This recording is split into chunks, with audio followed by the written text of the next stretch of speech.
Hindi mo ba kami kilala? Oo nga, mas sikat pa kami sa Bini. Alam mo ba yung Bini? Opo, ma'am. Ano pong grupo kayo dati, ma'am? Bini ka nga, di ba? Bini nga. Mas... Ikaw, ma'am. Ako, dati akong member ng sex bomb. Gusto mo bang try? Ma'am, Tsaka... pasensya na po kaya. Medyo matagal na po kasi yung sex, ma'am. Medyo tumanda na kayo. Bes. Ikabog naman dito. Ba naman to? Dumi. Dumi-dumi? Kapit na kapit. Nakalinis ba to? Ay, Pwesto ba to? ano pa naman? Di yata Waiter? maglinis eh. Waiter! Ay, good evening Bagal-bagal po, po. ma'am. Ano po yun? Ikaw, nililinis mo ba ng tama yan? Napakadugid ng resto nyo. Oo nga. Saka, hindi mo ba kami kilala? Hindi mo ba alam na sikat kami mga artista dito? Pasensya na po, ma'am, ha? Hindi ko po kasi kayo kilala, eh. Yung pasensya. Dapat inalam mo. Sige po. Huwag po kayo mag-alala. Ipapalinis ko na lang po yung table. At saka, next time huwag kang tatanga-tanga ha. Linisin nyo tong resto nyo. Kakahiya. At saka pwede ba? Huwag ikaw yung humarap sa amin. Wala bang lalaki? Kasi mas gusto namin lalaki yung humarap Tsaka, huwag namin kang dito. magpakita sa amin ha. Gusto namin lalaki. Sige po, ma'am. Tatawag na lang po ako ng lalaki tsaka ipapalinis ko na lang po yung table. Bilisan mo nga.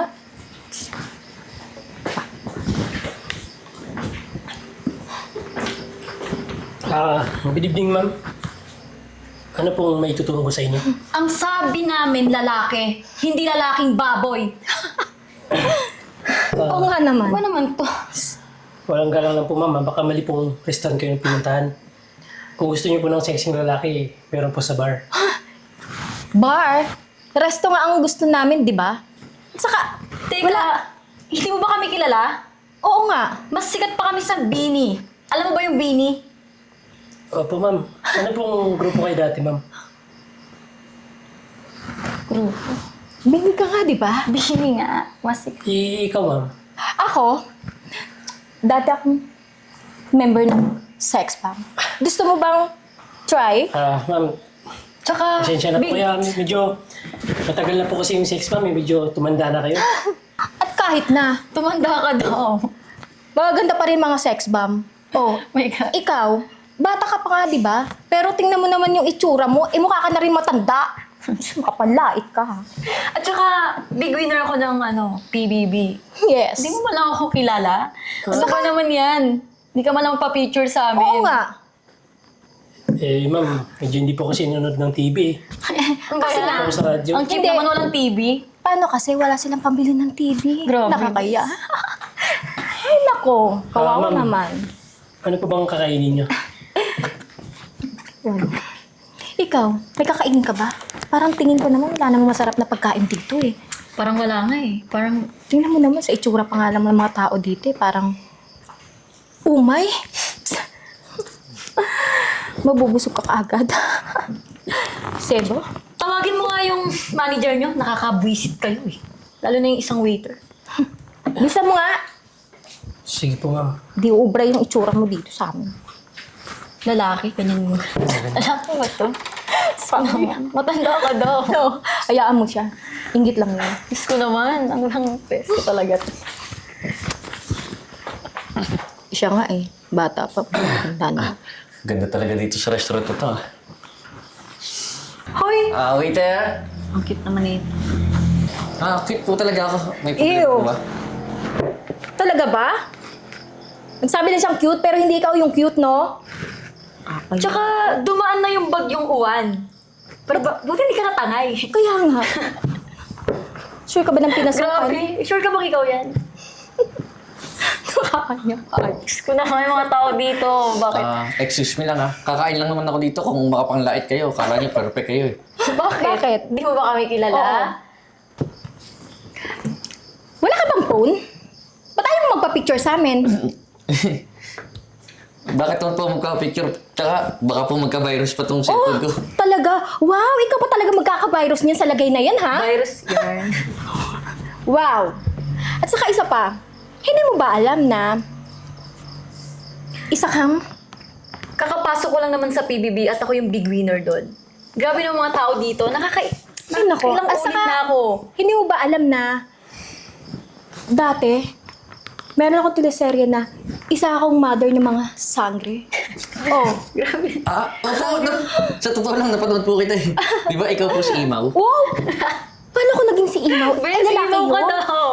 Wow, alam mo sa totoo lang, My God, hindi naman Imaw. dapat ako yun eh. Ikaw si Imaw, kasi lalaki yun. Ako si Banak, pwede na. Pero sorry hindi kasi ako nababagay dun eh. Ha? Pwede bang umalis ka na? Umalis ka na sa harapan namin. Nakakaasar to. Kainis. Kasi ko nakainom ng ano yun, or kaya nakaano ng katon. Anong vitamins nan? Payatot pa. Hindi na. Ay, naku. Teka, asan ba yung manager? Kanina pa yun Oo nga. Nasaan yung manager? Tagal-tagal naman. Ay, naku. Manager? Asa pa Tagal. Yes po, ma'am. How may I help you? Manager? Manager! Ako nga po. Hindi payatot? Alam mo ba? Hindi pa. Na mukha kang palakang pinadapa? At natuyo sa araw? Kaya naging kalansay? Teka. Naging manager na pala yung butiki sa bahay namin. Ma'am, masyado po kayo naman personal Tuyot. Grabe ka naman, ma'am. Hindi ba halata? Kaya ka namin pinatawag kasi gusto namin tanggalin mo yung dalawang mong empleyado. Alam ko bakit? Hindi man lang kami kilala. Sikat nga kami artista. At saka, isa pa, hindi man lang nagpa-picture sa amin. Ang klase Ang pangit pa ng customer service nila, ha? Ano ba naman yan? Mga Ang madam, aligabok pa. una po sa lahat, may proper process tayo sa pagtanggal ng mga empleyado natin dito. As long as wala naman silang nababiolate na rules, wala po akong karapatan na magtanggal. Kahit na manager pa ako. Anong Really? masasabi mo, sis? Kung ang concern niyo po is hindi nagpapapicture, parang masyado naman po yatang mababaw yung dahilan. Ikaw, ba't ayaw mo magpa-picture sa amin? Kaya nga. Ha? Ma'am, record po ba na magpa-picture ako sa inyo? Bakit hindi?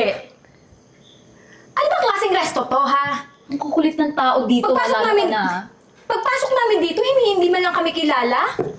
Ma'am, ginagawa naman namin yung tamang serbisyo para sa inyo. Ang sabi namin, tanggalin mo yung dalawang mong empleyado. Tama ba Hindi yun? po pwede Hindi ka pa yung ganong klase nakakaintindi. ng... Excuse me? Anong nangyayari dito? Anong eksena to? Ma'am Marimar! Ikaw ang sikat, di ba? Sikat na vlogger? Ay, pwede pa picture ako? Sige, sige. Namatay ata yung ano ko. Sure. Pero for the meantime, ano nangyayari dito? Teka! Sabi po kasi nitong dalawang to, sikat daw po sila parehas eh. Excuse me? Ano sabi? Sikat? Paano magiging sikat yan? Mga personal assistant ko yan! Personal assistant?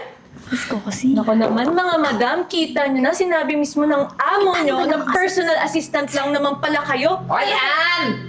Pia! Anong ginagawa niyo dito sa restaurant? Sir. Alam niyo naman may taping ako, di ba? Kaya pala hindi kayo pumunta sa location. Hinahanap-hanap ko kayo, tinatawagan ko kayo, hindi ko kayo makontak. Ano? Sir, Nagutom kasi kami, kaya pumunta kami dito sa resto. Resto! Ano to sinasabi ng manager ng restaurant na to? Na nagpapanggap kayong mga artista? Ano artista? Naitsura mo yan, artista? Nagsisinungaling yan. Diyos ko, Ann! Alam mo naman, di ba, na personal assistant lang kita? Tsaka ikaw! Alam mo, di ba, stylist lang kita? Ano to? Gumagawa kayo ng gulo dito sa restaurant? Alam niyo, hindi ko palalampasin to. Madam naman. Simula sa araw na to, wala na kayong trabaho. Madam, baka naman pwede mo kami bigyan ng isa pang pagkakataon kasi kasi gusto rin naman namin maranasan kung paano maging sikat eh. Ay naku, Ann, hindi valid reason yan. Alam mo, Ann, ikaw sumusobra ka na, ha? Oo, artista ako. Pero hindi naman ata ka panipaniwala na magpapanggap kang artista. Sino maniniwala? Kahit naman yung ibang tao hindi maniniwala sa'yo. Ay nakuan, kahit nga mga engkanto dyan sa kalyean, ayaw maniwala na artista ka eh. Diyos ko, pinagagawa ng mga empleyado. Tama na po yung ginawa nyo. Tosing dalawang to. Kanina pa eh. Dahil lang hindi kami nagpapicture sa kanila. Galit na galit. Dami po. Tsaka isa pa itong matandaan na to. Sabi niya kasi member daw siya ng sex bomb. Diyos ko, pinapasakit mo naman yung ulo. Paano ka maging member ng sex bomb? Tsaka ma'am, isa pa po. Siya na po yung... May movie daw sila sa Encantadia, siya po yung Reyna. Diyos ko, nanonood ako sa teleserye na yan. Alam mo ba kung sino ang inang reyna ng mga sangre? Si Marian Rivera. Ano ba yun? Ano, si Marian Rivera ka? O sige, si Marian Rivera ka pa, good version. Kasi, bakit? Hindi ba pwedeng mangarap? Kahit Alam mo, this is too much. Hindi ko palalapasin to. Ikaw, huwag kang tumatawa-tawa dyan. Parang kang tanga. Dati ka mga adik? Kasi si Ate kasi may pasimuno lahat eh. Gusto Wow, lang namin ako maging talaga? sikat. O nakita na ma'am. Tuwang-tuwa pa oh. Ano mo, Pia? at least kahit papaano, Naranasan namin. nagawa namin na maging Pero sikat ba't mo kasi kami. sinabing Bakit? sangre ka? Bakit? Di ba Ano pwede? mo, huwag mo nang pagharapin na maging sangre o inang sangre ka kasi mukha kang hator. At least, naging hator ako. Alam mo, this is too much. Umalis na kayo dito. Wala na kayong trabaho at hindi ko ibibigay sa inyo yung huling sahod nyo kasi may utang pa kayong dalawa sa akin. Lalong-lalo na to, lapad-lapad ng mukha at nagpapanggap na artista. Pangit naman ang ugali ng babaeng to. Alam mo, Pia ha, sumusobra ka na ha? Alam mo bang hindi ko alam na alam ko? Ano? Ha? Hindi ko alam. Kinuha mo yung makeup ko, inuwi mo sa bahay nyo. Akin yun, madam. Tamang hinala ka naman. Tamang hinala. Sige na, umalis na kayo. Artista. Si Pia, mukhang tanga. Alis na Mansihan yan. sa angry na. Ikaw, bakla ulit ba? Nakakatawa sila, bes. Ano? Pagkasensyahan nyo na yung mga personal assistant stylist ko, ha? Paano ba naman kasi kakanood ng Cantadia? Yan tuloy. Ma'am, sino pa ba yung stylist niyo dun? Stylist ko din si Pia. Tapos yung assistant ko, si Ann. Alam nyo, dati pa ako may reklamo dun sa dalawa, kaya pinagtitiisan ko lang kasi naaawa ako. Kaya nga, ma'am, eh. Walang trabaho. Alam nyo ba? Dati ko nang pinaalis yun, kaya lang, bumabalik, nakikiusap sa akin. Ako naman, maawain. Naawa din ako sa kalagayan nila, lalong-lalo na, matanda na rin yung nanay nila. Kaya nga Ayun. ma'am, Alam niyo ba, ngayon, nakapag-desisyon na ako. Buong-buo na yung desisyon ko na paalisin na talaga silang dalawa. Kasi humingi na rin ako ng payo dun sa kakilala ko, na ano yung magiging desisyon ko, kung tatanggalin ba sila o ano, kasi matagal na rin. Kailangan ko rin kasi nag-advise sa iba, di ba? Kaya ayun, sabi ng kakilala ko na tanggalin na lang daw. Tanggal ko na. ma'am, tama yung decision niyo. Tsaka ma'am, Ay! kayo po yung napunod ko sa Kismet, di ba? Ma'am, napakagaling yung mga acting. Idol na Maraming idol ka salamat. namin, ma'am. Meron sana akong pakiusap sa inyo. Sa'yo, ikaw lalaki. Pwede ba ihatid mo sa lugar nila yung nanay nung isa? Sino pa yung hari ng sangre? Oo, kasi matanda na kasi. Tapos Sige ma'am, akong bahala. by the way, meron sana akong gustong i-offer na work sa inyo. Wala na akong sweet age, wala na rin akong stylish. Pwede sana. Pwede kitang gawin personal assistant ko tsaka stylish ko. Sorry, kaya nga lang. Baka hindi pa payag yung manager. Pwede po ba maging assistant mo na lang nila? Hindi mo naman nakita ko dito sa restaurant. Kaya ibenta na lang natin ito, madam. Mukha namang mas Diba, madami. nagloloko mo ako. Hindi yan yung nakalagay sa script. Hindi nagbabasa. Ang nakalagay doon, maraming empleyado. Sobra kayo dito. Kaya okay lang sila sa akin. Ikaw talaga hindi ka nagbabasa natin yan. Tumulong po. Hindi pa po yung nag-aantay. O siya, sige, tsaka usap na lang. Ingatan mo yung tanda. Hindi talaga yung mga gamit. Nakakarton pa yun. Ano yung bigas mo? Pa-assist ko na rin po sa tanong. Sige ha. Bukas na bukas magsisimula na kayo sa akin. Madam. Manager, pasensya na talaga sa inconvenience. Hayaan nyo, babawi ako. bibigyan ko ng promotion tong resto ninyo. Ipopromote ko to at makikita ng mga supporters ko. At sure ako na dudumugin kayo.